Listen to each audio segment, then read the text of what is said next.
The Irish are said to be good at parties, noisy revels, with drinking, singing and dancing late into the night. But Mary, 17, and living on a lonely farm, has no experience of them. And as she cycles down the mountain road to her first party in the town, she is full of hopes and dreams and expectations. Mary hoped that the ancient front tire on the bicycle would not burst. Twice she had to stop to put more air in it, which was very annoying. For as long as she could remember, she had been putting air in tires, carrying firewood, cleaning out the cowshed, doing a man's work. Her father and two brothers worked for the forestry company, so she and her mother had to do everything. And there were 3 children to take care of as well. Theirs was a mountainy farm in Ireland, and life was hard.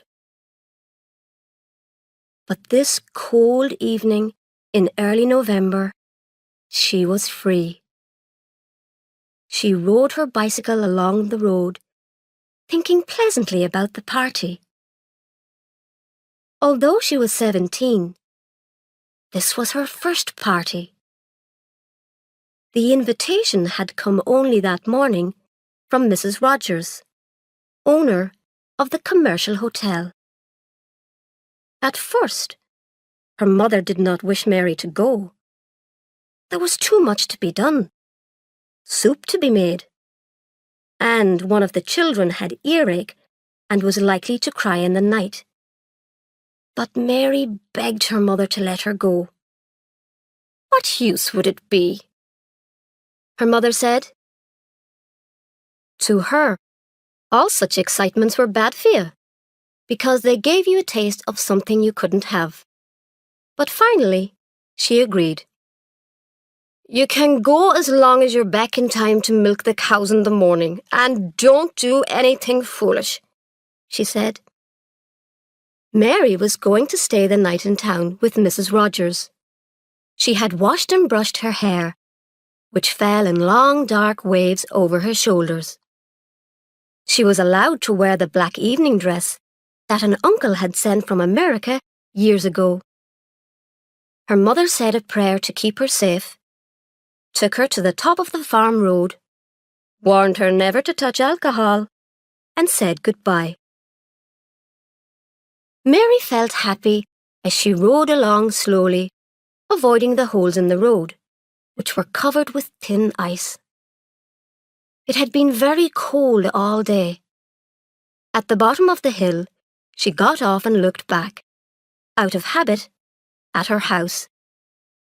It was the only one on the mountain, small and white, with a piece of land at the back, which they called the vegetable garden. She looked away. She was now free to think of John Rowland. He had appeared 2 years before, riding a motorbike daringly fast, and stopped to ask the way. He was staying at the commercial hotel and had come up to see the lake, which was famous for the way it changed colour at different times of day. When the sun went down, the water was often a strange reddish purple, like wine. Down there, she said to the stranger, pointing to the lake below. It was midsummer and very hot. The grass was tall, and there were wild flowers, blood red, close to their feet. What an unusual sight, he said, looking at the lake. She had no interest in views herself. Then her mother came out to see who the stranger was. He introduced himself very politely as John Rowland, an English painter. She did not remember exactly how it happened, but after a while He walked into their kitchen with them and sat down to tea. 2 long years had passed since that day, but she had never stopped hoping. Perhaps this evening she would see him. The postman had said someone special in the hotel expected her. It seemed to her that her happiness somehow lit up the greyness of the cold sky, the icy fields going blue in the night, the dark windows of the small houses she passed. Suddenly, her parents were rich and cheerful. Her little sister had no earache. The kitchen fire did not smoke. Sometimes she smiled at the thought of how she would appear to him. Taller and more womanly now, in a dress that could be worn anywhere. She forgot about the ancient tire, jumped on the bicycle, and rode on. The 5 streetlights were on when she entered the small town. There had been a cattle market that day, and drunken farmers with sticks were still trying to find their own cattle in dark corners of the main street. As she reached the commercial hotel, Mary heard loud conversation inside and men singing in the bar. She didn't want to go in through the front door, in case someone saw her and told her father she'd gone into the public bar. So she went to the back door. It was open, but she knocked before entering. 2 girls rushed to the door. One was Doris O'Byrne. She was famous for being the only Doris in the whole town, and for the fact that one of her eyes was blue and the other dark brown. God, I thought it was someone important, she said, when she saw Mary standing there, blushing, pretty, and with a bottle of cream in her hand. Another girl. There were far too many girls in the town. Girls like Mary with matching eyes and long wavy hair. Come in or stay out, said Ethna Duggan, the second girl, to Mary. It was supposed to be a joke, but neither of the town girls liked Mary. They hated shy, mountainy people. Mary came in carrying the cream, which her mother had sent to Mrs. Rogers as a present. She put it on the table and took off her coat. The girls whispered to each other and giggled when they saw her dress. The kitchen smelt of cattle and fried food. Mrs. Rogers came in from the bar to speak to her. Mary, I'm glad you came. These 2 girls are no use at all, always giggling. Now, the first thing to do is to move the heavy furniture out of the sitting room upstairs, but not the piano. We're going to have dancing and everything. Quickly, Mary realized she was being given work to do, and she blushed with shock and disappointment. She thought of her good black dress and how her mother wouldn't even let her wear it to church on Sundays. She might tear it or dirty it. And then we have to start cooking the goose, Mrs. Rogers said, and went on to explain that the party was for Mr. Brogan, the local customs officer who was leaving his job. There's someone here expecting me, Mary said, trembling with the pleasure of being about to hear his name spoken by someone else. She wondered which room was his, and if he was likely to be in at that moment.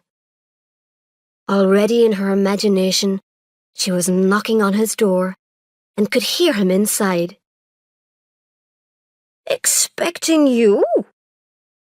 Mrs. Rogers said, looking puzzled for a moment. Oh, that young man from the factory was asking about you. He said he saw you at a dance once. A strange one he is. What man? Mary said, as she felt the happiness leaking out of her heart. But Mrs. Rogers heard the men in the bar shouting for her to refill their empty glasses, and she hurried out without replying. Upstairs, Doris and Ethna helped Mary move the heavy furniture out of the sitting room. The two town girls shared jokes with each other, giggled at Mary behind her back, and ordered her around like a servant. She dusted the piano and cleaned the floor. She'd come for a party. She wished she were at home. At least with cattle and chickens, it was clean dirt. Then, Ethna and Doris told Mary to get the glasses ready, and they went away to drink a secret bottle of beer in the bathroom. "She's crying like a baby in there," Ethna told Doris, giggling. "God, she looks an idiot in that dress," Doris said. "It's her mother's," Ethna said. "What's she crying about?" wondered Doris. "She thought some boy would be here. Do you remember that boy who stayed here the summer before last with a motorbike?" "The boy with the big nose," said Doris. "God, she'd frighten him in that dress. Her hair isn't natural either." "I hate that kind of long black hair," Ethna said, drinking the last of the beer. They hid the bottle under the bath. In the room with the piano, Mary got the glasses ready. Tears ran down her face, though she did not put on the light. She saw what the party would be like. They would eat the goose, the men would get drunk, and the girls would giggle. They would dance and sing and tell ghost stories. And in the morning, she would have to get up early and be home in time for milking. She looked out of the small window at the dirty street, remembering how once she had danced with John on the farm road to no music at all, just their hearts beating and the sound of happiness. On that first day at tea, her father had suggested that John should stay with them, and he stayed for 4 days, helping with the farm work and the farm machinery. Mary made his bed in the morning and carried up a bowl of rainwater every evening so that he could wash. She washed his shirt, and that day his bare back burnt in the sun. She put milk on it. It was his last day with them. After supper, he gave each of the older children a ride on the motorbike. She would never forget that ride. She felt warm from head to foot in wonder and delight. The sun went down, and wild flowers shone yellow in the grass. They did not talk as they rode. She had her arms around his stomach, with the delicate and desperate hold of a girl in love. However far they went, they always seemed to be riding into a golden mist. The lake was at its most beautiful. They stopped at the bridge and sat on a low stone wall. She took an insect off his neck and touched the skin where there was a tiny drop of blood. It was then that they danced, to the sound of singing birds and running water. The air was sweet with the smell of the grass in the fields, lying green and ungathered. They danced. "Sweet Mary," he said, looking seriously into her brown eyes. "I cannot love you because I already have a wife and children to love. Anyway, you're too young and too innocent." Next day, as he was leaving, he asked if he could send her something in the post. It came 11 days later, a black and white drawing of her, very like her, except that the girl in the drawing was uglier. "That's no good for anything," said her mother, who had been expecting a gold bracelet or necklace. They hung it on the kitchen wall for a while, and then one day it fell down. Someone, probably her mother, used it with a brush for collecting dirt from the floor. Mary had wanted to keep it, to put it safely away in a drawer, but she was ashamed to. Her family were hard people, and it was only when someone died that they ever cried or showed much feeling. Sweet Mary, he had said. He never wrote. 2 summers passed. She had a feeling that he would come back, and at the same time, a terrible fear that he might not. In the upstairs room of the hotel, the men were taking off their jackets and sitting down to eat. The girls had carried the goose up from the kitchen, and it lay in the centre of the table. Mrs. Rogers had closed the public bar, and now she was cutting meat off the goose and putting it onto plates. She kept Mary busy, serving the potatoes and passing the food around. Mr. Brogan, as chief guest, was served first with the best cuts of goose. Mary was surprised that people in towns seemed so coarse. When one of the men, Hickey, tried to take her hand, she did not smile at all. She wished she were at home. She knew what her family were doing there. The boys learning their lessons, her mother baking bread, her father rolling cigarettes and talking to himself. In another hour, they'd say their prayers and go up to bed. The routine of their lives never changed. The fresh bread was always cool by morning. O'Toole, the young man who worked at the factory, had bright green eyes and hair so blonde it was almost white. "No one's offered me any food yet," he said. "A nice way to behave." "Oh, God, Mary, haven't you given Mr. O'Toole anything to eat yet?" Mrs. Rogers said, and she gave Mary a push to hurry her up. Mary gave him a large plateful, and he thanked her, saying they'd dance later. To him, she was far prettier than those good-for-nothing town girls. She was tall and thin, like himself. And he liked a simple-minded girl with long hair. Maybe later on, he'd persuade her to go into another room, and they'd have sex. She had lovely eyes when you looked into them, brown and deep. The 5th woman at the party was Crystal, the local hairdresser, who had bright red hair and who did not like the undercooked goose. She and Mrs. Rogers were talking together when Brogan unexpectedly began to sing. "Let the man sing, can't you?" O'Toole said to Doris and Ethna, who were giggling over a private joke. Mary felt cold in her thin dress. There hadn't been a fire in that room for years, and the air had not warmed up yet. "Would any of the ladies care to sing?" asked O'Toole when Brogan finished. "I'm sure you can sing," he said to Mary.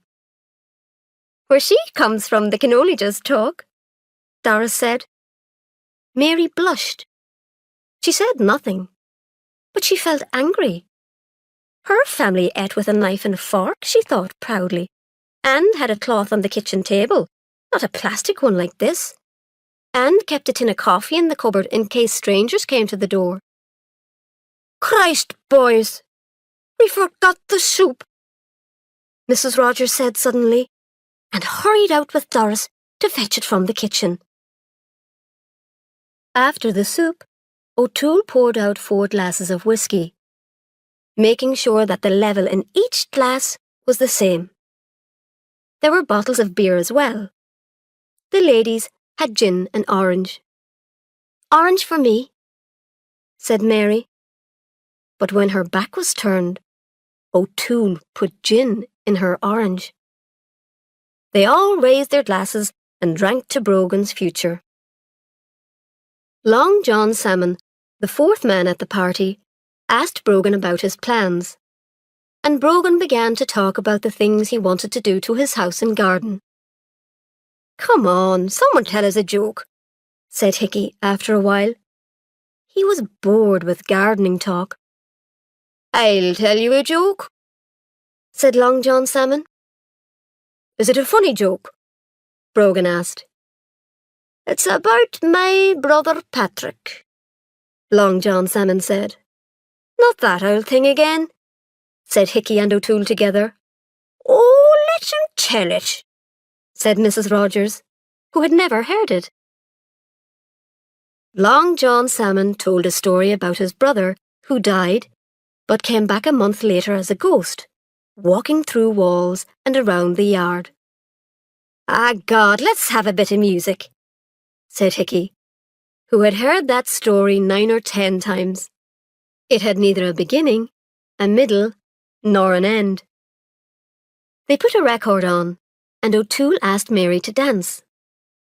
Brogan and Mrs. Rogers were dancing too, and Crystal said that she'd dance if anyone asked her. Mary felt strange. Her head was going round and round, and in her stomach there was a nice feeling that made her want to lie back and stretch her legs, a new feeling that frightened her. O'Toole danced her right out of the room and into the cold passage beyond, where he kissed her, clumsily. Inside the room, Crystal had begun to cry, sitting at the table with her head on her arms. Gin and orange always made her cry. Hickey, there is no happiness in life, she cried bitterly. What happiness? Said Hickey, who was full of drink. Doris and Ethna sat on either side of Long John Salmon, talking sweetly to him. He was a strange man, but he owned a large fruit farm, and he was still single. Brogan, breathless from dancing, was now sitting down, with Mrs. Rogers sitting on his knees. The record finished, and Mary ran in from the dark passage away from O'Toole, who followed her in, laughing. O'Toole was the first to cause trouble. He became offended when Mrs. Rogers prevented him from telling a rude joke. Think of the girls, Mrs. Rogers said. Girls? O'Toole said nastily. He picked up the bottle of cream and poured it over the few remaining bits of goose. Christ, man, Hickey said, taking the bottle of cream away. Mrs. Rogers said it was time everyone went to bed as the party seemed to be over. All the guests were staying the night at the hotel. The 4 girls were going to share one room. In the bedroom, Mary sighed. Before they could go to bed, they had to move the heavy furniture back to the sitting room. She could hear O'Toole shouting and singing in another room. There had been gin in her orange. She knew now, because she could smell it on her breath. She had broken her promise to her mother. It would bring her bad luck. Ah, girls, girls, O'Toole said, pushing their bedroom door open. Where's my lovely Mary? Come out here with me, Mary. Go to bed, you're tired, Mary said. He caught her hand and started trying to drag her out of the room. She let out a cry. I'll throw this flower pot at you if you don't leave the girl alone, Ethna called out. Stupid cows, the lot of you, said O'Toole. But he dropped Mary's hand and took a step backwards. The girls rushed to shut the door and push a heavy chest against it to keep him out. They all got into the one big bed, 2 at the top and 2 at the bottom. Mary was glad to have the other girls with her. I was at a party. Now I know what parties are like, she said to herself, as she tried to force herself to sleep. She heard a sound of water running, but it did not seem to be raining outside. At sunrise, she woke up. She had to get home in time for milking, so she put on her dress and shoes and went downstairs. There was a strong smell of beer.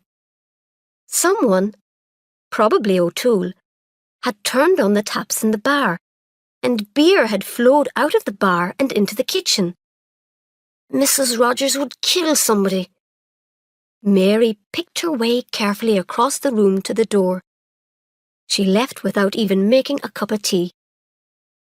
She found her bicycle, but the front tire was flat, so she walked rapidly, pushing the bicycle. The frost lay on the sleeping windows and roofs.